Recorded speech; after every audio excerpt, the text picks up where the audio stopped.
मंजिलें रास्ता ढूंढ लेती हैं, हौसला होना चाहिए। मंजिलें रास्ता ढूंढ लेती हैं, हौसला होना चाहिए। नमस्कार दोस्तों, आइए आप सबका स्वागत है हमारे एकेडमी में। जैसा कि आप जान रहे हैं कि हमारा हिंदी का सीरीज चल रहा है और अभी 1-2 दिन से आपको क्लासेस नहीं मिल पा रही थी क्योंकि मेरी तबीयत थोड़ी ठीक नहीं थी, इस वजह से आज से हम लोग कंटिन्यू करते हैं। और थोड़ा सा आवाज़ धीमा रहेगा मेरा, इसके लिए पहले से ही आपसे माफ़ी रहेगी। तो आप लोग ईयरफोन का यूज़ करके या तो देख लें या थोड़ा सा वॉल्यूम अप कर लें। ठीक है, आज हम लोग कारक के विषय में जो है प्रश्न करेंगे। ठीक है, ये जो कारक के संबंध में जो हमारे प्रश्न होंगे, ये मुख्य रूप से आज 5 प्रश्न होंगे और ये सारे प्रश्न पूर्वगामी मतलब पूर्व में जो आ चुके हैं वो है। साथ ही साथ कई नई तरीके के जो पैटर्न्स फॉलो किए जा रहे हैं उनसे संबंधित ये प्रश्न होंगे। ठीक है, जैसे कि बहुविकल्पीय प्रश्न, कथन कारण वाले प्रश्न, सही जोड़ी मिलाने वाले प्रश्न। बिना समय गवाते हुए चलिए अपने प्रश्नों पर आते हैं। जो हमारा पहला प्रश्न है वो यह है, ठीक है, कि देखिए इसमें क्या कहता है, जस्ट अ सेकंड, कि इसमें कारक को परसर्ग हमको देखिए, जो कारक होते हैं, कारक के बहुत सारे चिन्ह होते हैं। जैसे 8 कारक है हमारे, ठीक ना, हमारे 8 कारक है। जैसे पहला कर्ता कारक, कर्ता कारक, कर्म कारक, करण कारक, अधिकरण कारक, संप्रदान कारक, ऐसे करके 8 कारक है, ठीक ना। और इन 8 कारक के कुछ परसर्ग है। परसर्ग मतलब इनको बताने के लिए कुछ चिन्ह बनाए हैं। जैसे कर्ता के लिए ने चिन्ह है, ठीक ना, कर्म के लिए कर्ता ने, कर्म को, इसे कोश चिन्ह है। इस तरीके से अलग अलग परसर्ग है। इन्हीं चिन्हों को परसर्ग या विभक्ति कहते हैं। ठीक है, हम ध्यान देंगे इधर क्या कह रहा है, को परसर्ग के संबंध में। को परसर्ग, ठीक ना, को वाला जो हमारा परसर्ग है या चिन्ह है, कारक चिन्ह है, उसके संबंध में यह प्रश्न है। का प्रयोग कर्म कारक और संप्रदान कारक दोनों के लिए होता है। बिल्कुल सही बोल रहा है, प्रश्न ही बता रहा है कि को का प्रयोग कर्म कारक, कर्म कारक के साथ संप्रदान कारक के लिए भी होता है। ठीक है, ये दोनों के लिए इसका प्रयोग होता है। लेकिन आपको प्रश्न क्या कह रहा है कि नीचे दिए गए में से कौन सा को का प्रयोग केवल, ये ध्यान दीजिएगा, केवल संप्रदान के उद्देश्य से सिद्ध करता है। तो ध्यान दीजिएगा, जो कर्म के लिए होता है जब को का प्रयोग, जैसे कर्ता ने कर्म को, तो कर्म के लिए रहेगा तो वहां कोई ना कोई वस्तु होगी। और संप्रदान के लिए जो होगा वो दान देने के भाव को बताता है। ठीक ना, किसी चीज को देने के भाव को बताता है। जैसे कि उदाहरण के लिए, जैसे मैंने भिखारी को भीख दिया, ठीक है ना। अब देने की बात की जा रही है, क्या चीज, भीख देने की। किसको, भिखारी को। तो जब भी किसी चीज को कुछ देने की बात होती है तो वहां पर संप्रदान कारक होता है। ठीक है, लेकिन कर्म कारक में ऐसा नहीं है। जैसे मैंने आम खाया, मैंने किस चीज को खाया, आम को खाया, यहाँ देने का बात नहीं हो रहा है। तो जैसे यहाँ पर मैंने आम को खाया, ठीक है, या मैंने राम को तमाचा मारा, ठीक है, तो यहाँ पर जो शब्द है को, तो ये हमारे कर्म के रूप में है। लेकिन जब दान के सेंस में होता है, किसी को देने, कुछ देने के सेंस में उपयोग होता है, तो वहां पर संप्रदान कारक होता है। तो ये बोला है कि को का प्रयोग केवल संप्रदान। तो आप उस वाक्य को देखेंगे जिसमें कहीं ना कहीं कुछ देने की बात या दान करने की बात हो रही हो। जैसे उसने नौकर को बुलाया, जैसे किसको बुलाया। अच्छा, कर्म वाले को पहचानने का तरीका भी है कि इसमें किसको शब्द लगा। जैसे राम को, राम ने आम खाया, किसको खाया, आम को खाया। ठीक है, तो किसको शब्द से आप कर्म कारक को पहचान सकते हैं।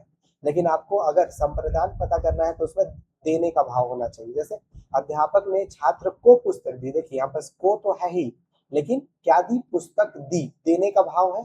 तो यही वाला जो होगा यहाँ संप्रदान कारक होगा। तो इसका जो सही होगा वो बी होगा। ठीक है, अगला प्रश्न, हालांकि एक्सप्लेन करने में थोड़ा ज्यादा समय लग सकता है लेकिन चीजें बहुत अच्छे से आपको समझ आएगी। इसके बाद जो सबसे इम्पोर्टेंट, मतलब एक प्रश्न इससे आए अगर कारक से, तो यही प्रश्न ज्यादा पूछने की संभावना होती है। वो क्या है, थोड़ा सा इसको हाईलाइट कर लेते हैं। देखिए क्या कहता है कि हिमालय से गंगा निकलती है में से जो है अपादान कारक है। बिल्कुल, अब अपादान कारक को सबसे पहले समझते हैं हम लोग क्या होता है। ठीक है, अपादान कारक, अपादान कारक, देखिए ये भी कारक का एक प्रकार है। इसमें क्या होता है, इसका थिकनेस थोड़ा सा कम कर देते हैं। इसमें क्या होता है अपादान कारक में, इसमें अक्सर अलग होने का, अलगाव का भाव होता है। अलगाव का भाव होगा, ठीक है, या तुलना का भाव होगा, या आपको तुलना का भाव दिखाई देगा। जैसे मैं बोलूं कि ये एक बच्चा है जो है राम, और एक और बच्चा है यहाँ पर, यह है श्याम। अब मैं बोलता हूँ कि श्याम राम से छोटा है, मैं दोनों की तुलना कर रहा हूँ, एक बीच में शब्द आ रहा है से, आ रहा है। तो जब तुलना वाली बात भी होगी तभी क्या होगा, अपादान कारक होगा। अलग होने का भाव होगा तो भी हमारा अपादान कारक होगा। जैसे हिमालय से गंगा निकलती है, जैसे कि हमारा क्या हो गया, ये हिमालय हो गया, ठीक है। यहाँ से क्या है, गंगा निकलती है, तो इससे अलग हो रहा है, इसमें के जो पानी के कण है अलग हो रहे हैं, ठीक ना। तो यहाँ बस अलगाव दिखाई दे रहा है, तो इसमें अपादान कारक होगा, बिल्कुल सही है। पहला जो बात बोल रहा है कथन हमारा सही है। कारण क्या कह रहा है, अपादान कारक केवल दो वस्तुओं के भौतिक रूप से अलग होने को ही दर्शाता है। अब तो देखिए केवल वाला बात कर दिया, क्या अपादान कारक केवल भौतिक रूप से अलग या अलगाव को ही बताता है, तो तुलना को ही बताता है ना भाई। तो केवल केवल जहां बोलूं वहां थोड़ा सा अपने आप को एकदम संभाल लेना है, ठीक है। ठीक, तो इस तरीके से क्या होगा, कारण गलत होगा, कथन सही होगा। क्यों होगा कथन, क्योंकि इसमें अलगाव बताया जा रहा है, लेकिन ये बोल दिया केवल अलगाव को बताता है, अलगाव के साथ तुलना भी तो बताया जाता है। ठीक, तो इस हिसाब से कथन और कारण दोनों सही है, कारण की सही व्याख्या नहीं भाई, कथन और कारण दोनों गलत है। कथन सही है, कारण गलत है, बिल्कुल सही। ये वाला जो होगा इसका भी जो उत्तर होगा वो हमारा बी होगा। आइए अगले प्रश्न पे आते हैं, ठीक ना। तो हमारा जो अगला प्रश्न है वो ये है। अच्छा, इसमें मैंने ऑप्शन इसलिए नहीं दिया आपको क्योंकि ये ज्यादा, थोड़ा सा इसको एक सेकेंड अपन लोग क्या करते हैं, एडिट कर देते हैं जिसके हित के लिए, ठीक है। यहाँ आपको सीधे मिलाना है, कुछ कारक कारक दिए हुए हैं, और कारक का क्या है, अलग अलग जो प्रकार है, मतलब उन कारकों का प्रयोग क्यों होता है। जैसे कर्ता, कर्ता जो हमारा काम को करता है उसके लिए उपयोग होता है, ठीक है। कर्ता नहीं, कर्म को, कर्म जो होता है वो जिस चीज पर क्रिया का प्रभाव पड़ता है वो कर्म होता है, ठीक है। जैसे यहाँ देखिए करण कारक, करण कारक क्या होता है, जो करण करण कारक होता है, जो करण कारक होता है, करण कारक ये मुख्य रूप से हमारे साधन को या माध्यम को बताता है, साधन या माध्यम को बताता है, ठीक है। इसको बताता है, माध्यम को बताता है कि किसी चीज से कोई काम को, जैसे मैं पेन से लिखता हूँ, तो यहाँ मेरा पेन क्या हो गया, लिखने का माध्यम हो गया, पेन से लिखता हूँ, ठीक है। तो इस तरीके से ये पेन मेरा माध्यम हो गया, और यहाँ जो से है ये मेरा क्या है, करण कारक है, ठीक। तो यहाँ देखिए करण कारक के लिए तुलना तो होगा नहीं, तुलना अभी तुरंत हम लोग पढ़े ना, कहाँ पर पढ़े थे, अपादान कारक में पढ़े थे तुलना, ठीक है। तो इसको तो ध्यान रखिए कि बी का 3 होगा। करण आधार दिया है, फिर क्या, जिसके हित के लिए क्रिया का साधन, देखिए यहाँ पर क्रिया का साधन 2, तो इसका क्या होगा, 2 होगा। अधिकरण कारक क्या होता है, देखिए अधिकरण कारक में तथा पर, में तथा पर, ये 2 परसर्ग आपको दिखाई देंगे। मतलब कोई वस्तु, जैसे मैं बोलता हूँ कौवा पेड़ पर बैठा है, कौवा पेड़ पर बैठा है। अब देखिए कौवा कहाँ है, पेड़ पर बैठा है, तो ये पेड़ हो गया, इसकी ऊपर स्थिति, इसकी ऊपर जब इसकी स्थिति है पर, तो यहाँ पर हमारा क्या हो जाएगा, ये हो जाएगा हमारा अधिकरण कारक। तो अधिकरण हमारे स्थान या समय को व्यक्त करता है, ठीक है।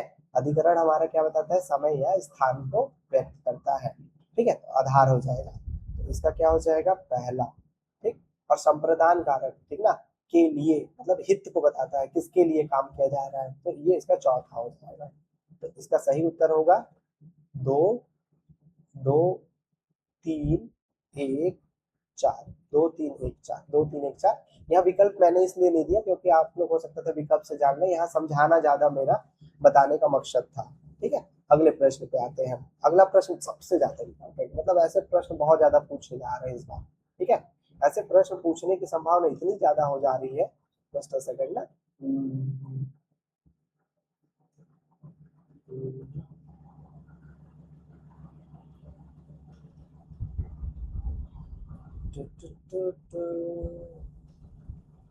यस, बस अब आ गया हमारा पेन। यहाँ ध्यान दीजिए, इस वाले प्रश्न में ध्यान देंगे, ये क्या कहना चाह रहा है। यहाँ यहाँ बस एक वाक्य दिया है कि राम ने बाण से रावण को मारा। ऐसे प्रश्न, इतना इंपॉर्टेंट प्रश्न, मतलब कि अगर दिमाग हिला दे प्रश्न, जो बोलते हैं कि परीक्षा भवन में हमको समझ नहीं आता है प्रश्न, इस तरीके के प्रश्न अगर आप प्रैक्टिस करके जाओगे तो कैसे नहीं समझ आएगा यार, बिल्कुल समझ में आएगा। देखो क्या कहता है, राम ने बाण से रावण को मारा, ठीक है। अब यहाँ एक तो ने है, दूसरा से है और एक को है। हमको इनका क्या बताना है, कौन कौन से ये कारक है। जैसे कर्ता, देखिए जो कर्ता कारक होता है, जो कर्ता कारक होता है उसके लिए तो ने आता है, ठीक ना, ठीक है। तो ये तो कर्ता कारक होगा, ये क्या होगा, कर्ता कारक होगा, ठीक। दूसरा बाण से, ये साधन है ना, बाण क्या है, किसी चीज को करने का साधन है, ठीक है। तो इस साधन को जो बताता है वो करण कारक होता है, ठीक है, वो क्या होता है, करण कारक होता है। तो कर्ता ने बाण से रावण को, अब मारने का प्रभाव किस पर पड़ रहा है, रावण पर पड़ रहा है ना, तो ये जो रावण होगा ये हमारा कर्म है, और कर्म को कौन बता रहा है, ये को बता रहा है, तो ये जो को होगा वो कर्म होगा। इस हिसाब से हमको इसको अरेंज करना है, कर्ता करण कर्म, देखिए कहा है कर्ता कर्म दिया है, गलत हो गया, कर्ता करण कर्म, जी यही सही होगा। इत्तेफाक की बात है कि सबका सब बी, इसमें उत्तर जो हो रहा है वो सही होगा, ठीक है। हमारा अगला और आज का अंतिम प्रश्न, देखिए प्रश्न बताने के पीछे जो लॉजिक बताया जा रहा है उस पर ज्यादा ध्यान दीजिए, कॉन्सेप्ट पे ज्यादा ध्यान दीजिए, ओके। ये जो हमारा पांचवा प्रश्न है ये इस तरीके से है, ठीक है। ये क्या कहता है पांचवा प्रश्न, देखिए कि वह बस से उतर गया, वह बस से उतर गया, ठीक है। अब चलिए भैया, बस चल रहा था पीपी, ठीक है, ये बस चल रहा था, अब बस से आदमी क्या हो गया, उतर गया, पहले अंदर था अब उतर गया, ठीक है। अब सीधा से दिमाग लगाइए, बस में था उतर गया और से आया है, बीच में क्या है, से, तो ये इसके और इसके बीच के अलगाव को बताया ना, तो अलगाव बताया, ठीक है, अलग होने के भाव को बताया, अलगाव को। तो जहां अलग होने का भाव होता है वहां क्या होता है हमारा, अपादान कारक होता है, ठीक है, अपादान कारक होता है। तो यहाँ पर भी से उतर गया, ठीक है। अब दूसरा चीज बता रहा है, वह बस से जयपुर गया, अब देखिए अब बस में बैठ गया, अब कहाँ गया, जयपुर, ठीक है, कहाँ पहुंच गया, जयपुर। तो जयपुर क्या हो गया, एक जगह हो गया जहां पहुंच गया, और किससे पहुंचा, बस से, तो बस उसके लिए क्या हो गया, एक साधन हो गया।